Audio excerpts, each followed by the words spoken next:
Le président camerounais Paul Biya a appelé les autres pays d'Afrique centrale à faire preuve de davantage de solidarité, d'engagement et de détermination face aux défis économiques du continent.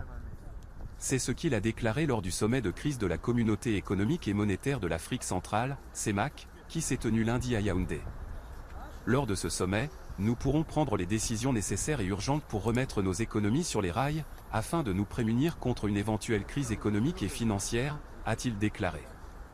Biya a ajouté que les autres délégués de la CEMAC devraient saisir l'opportunité de cette réunion pour adopter des mesures concrètes visant à stimuler nos économies. L'environnement international, particulièrement difficile ces dernières années, a eu un impact significatif sur nos finances publiques, a-t-il poursuivi.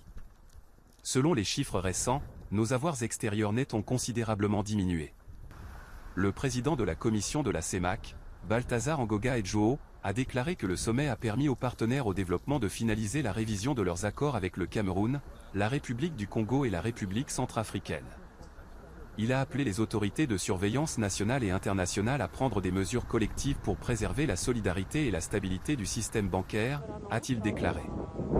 Des représentants du Fonds monétaire international, FMI, de la France et de la Banque mondiale étaient également présents à ce sommet. Les présidents du Tchad et du Congo étaient toutefois absents. L'ordre du jour de la réunion a porté sur la situation économique et monétaire du continent, notamment l'affaiblissement de ses systèmes bancaires, la hausse de la dette, l'inflation et les prix des matières premières, ainsi que les politiques commerciales internationales défavorables à 6 de ces nations.